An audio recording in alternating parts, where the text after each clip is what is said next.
Bismillahirrahmanirrahim. Assalamualaikum warahmatullahi wabarakatuh.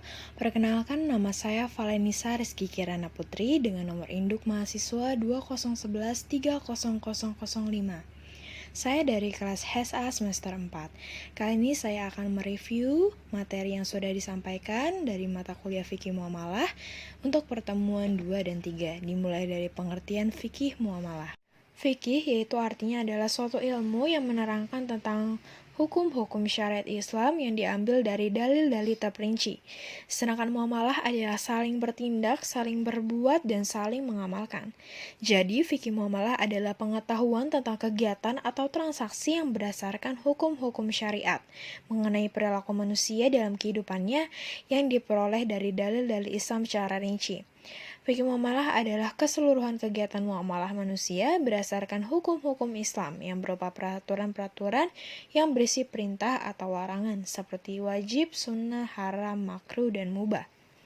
Muamalah menurut para ahli diantaranya yaitu ada Abdul Wahab Khalaf mendefinisikan fikih dengan pengetahuan tentang hukum-hukum syara mengenai perbuatan manusia yang diusahakan dari dalil-dalil yang terinci, atau kumpulan hukum syara mengenai perbuatan manusia yang diperoleh dari dalil-dalil yang terinci. Dasar hukum fikih muamalah diambil dari Quran Surat An-Nisa ayat 29 yang artinya, "Hai orang-orang yang beriman, janganlah kamu saling memakan harta sesamamu dengan jalan yang batil, kecuali dengan jalan perniagaan yang berlaku dengan suka sama suka di antara kamu." Kemudian ada di Quran Surat Al-Maidah ayat 1 yang artinya, "Hai orang-orang yang beriman, penuhilah akad-akad itu." Kemudian ada ruang lingkup fikih muamalah, yaitu ada adabiyah dan madiyah. Adabiyah yaitu mencakup segala aspek yang berkaitan dengan masalah adab dan akhlak, dan madiyah yaitu mencakup segala aspek yang terkait dengan kebendaan yang halal haram dan syubhat untuk diperjualbelikan. Selanjutnya ada objek kajian fikih muamalah menurut Ibnu Abidin, yaitu ada transaksi kebendaan, pemberian kepercayaan, perkawinan, urusan persengketaan, pembagian warisan. Kemudian ada prinsip dasar muamalah. Yang diantaranya ada yang pertama, yaitu hukum asal dalam sebuah bentuk muamalah adalah boleh dilakukan kecuali ada dalil yang mengharamkannya.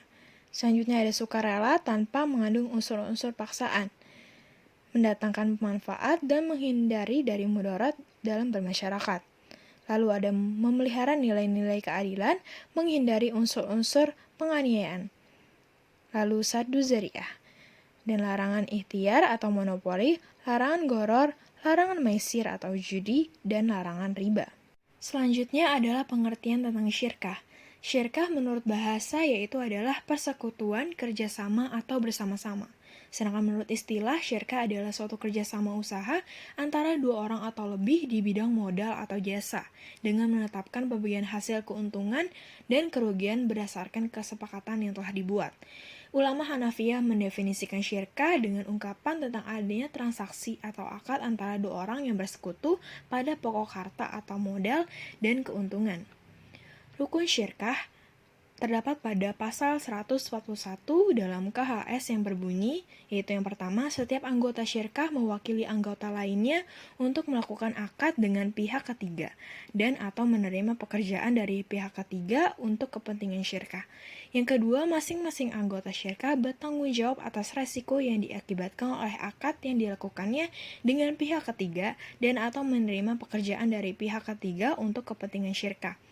Yang ketiga adalah seluruh anggota syirkah bertanggung jawab atas resiko yang diakibatkan oleh akad dengan pihak ketiga yang dilakukan oleh salah satu anggotanya yang dilakukan atas persetujuan anggota syirkah lainnya. Kemudian macam-macam syirkah. Para ulama membagi syirkah ke dalam beberapa macam. Yang pertama adalah syirkah amlak, yaitu beberapa orang memiliki sesuatu barang secara bersama-sama. Hal ini bukan disebabkan adanya perjanjian atau tanda ada akad atau perjanjian terlebih dahulu, misalnya karena pewarisan. Yang kedua adalah syirkah ukut, yaitu ada karena para pihak memang sengaja melakukan perjanjian untuk bekerja sama atau bergabung dalam kepentingan harta atau dalam penyertaan dalam bentuk modal. Itu saja yang dapat saya sampaikan, kurang lebihnya mohon maaf. Wassalamualaikum warahmatullahi wabarakatuh.